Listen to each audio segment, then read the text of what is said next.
The audio you're about to hear was recorded in Anchor. Learn more at anchor.fm.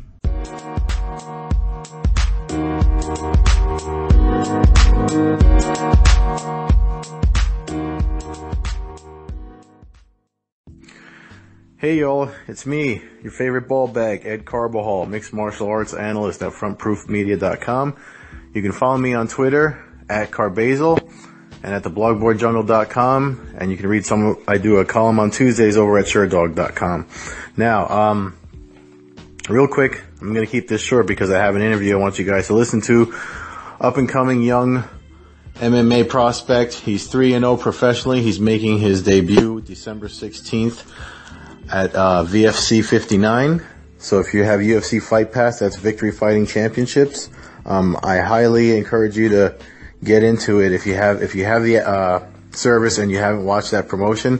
One of my favorite promotions, because the thing that's unique about them is their square cage. So Austin Vanderford is the young man I'm speaking about. Again, he's 3-0. He just fought last October. He beat the man known as Phoenix Jones, Ben Fodor, who fought in World Series of Fighting.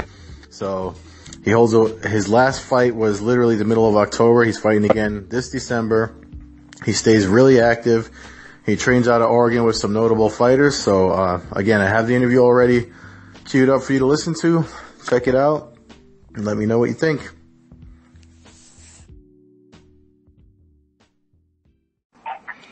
Okay, Austin Vanderford, thank you for taking the time to talk, man. I appreciate it. I know we're close to your fight, so I appreciate you taking the time to talk today. Yeah, for sure. So December 16th, it's not that far away. It's your first fight with Victory Fighting Championships, VFC 59. What do you know about your opponent? I looked him up. I don't even know how to pronounce his last name. Is it Lycia? Kenny Lycia? Yeah, I guess your guess would be just as good as mine. I'm not really sure either how to pronounce it, so. Okay, yeah. But what do you know about him? I know he's 4-4, but as far as his style versus I know you have a strong wrestling background, so is there anything you're concerned about in this fight coming up, like the shape of the cage or anything like that?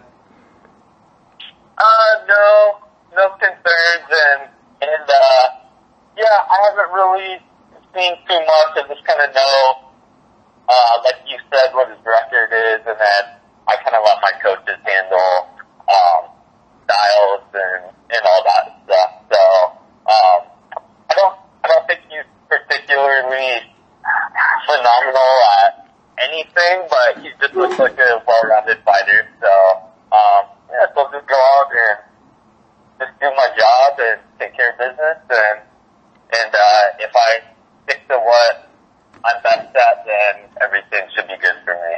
So.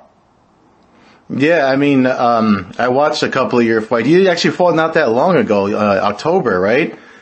Yeah. Yep. So I guess, I mean, you must have not been that far off of weight or anything. I was concerned about doing an interview so close to the fight night, because I know sometimes fighters can be a little, not in the best mood to talk. So, but you've been ready to go. Yeah, I feel good, and I actually cut a lot of weight, but I've been wrestling my entire life, so I kind of feel like weight cutting is this.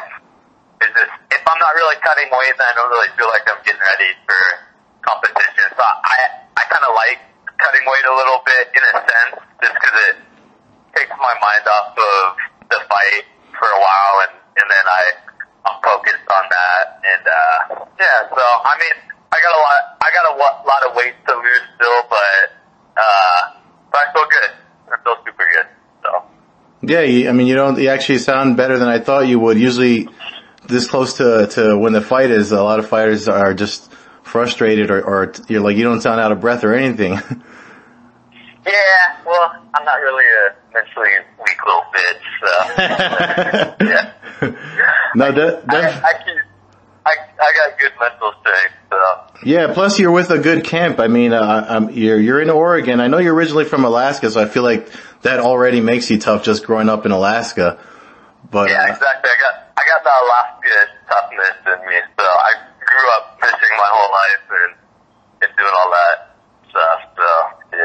Yeah, definitely. Because I mean, I've never been, but from what I've seen of Alaska, I feel like you have to be tough to live there. Yeah, for sure. Yeah. But you talked about your coaches and stuff. You're training in Oregon. That's in the same camp as Chael Sonnen, Ed Herman, and those guys. Yeah, Chael Sonnen, Ed Herman. We got Paige VanZant out here too, and yeah. So yeah, got a good camp. Got a lot of tough, talented guys who are kind of older veterans. I don't want to call them old, but you know, some older, wise veterans, and then we also have a good group of young, up and coming guys too. So yeah, so we got a lot of talent, and we have a really great coaching staff as well. So Fabiano Scherner, Ronnie Marks, Ed Herman, a lot of knowledge in the room. So it's nice. Yeah, Fabiano Scherner just did the Submission Underground this past weekend. Were you there for that? Yeah, we got to watch our coach destroy that big old heavyweight to Sylvia, so that was cool. We wondered if the cage was going to be able to hold both those guys, because Fabiano's not really a small guy himself. So No, yeah, I've seen him. I think Tim was like 360 or something crazy like that. So yeah. Talking about small guys, I mean, in that group of guys, I mean, I'm not trying to insult you, but are you the smaller guy from that group of guys?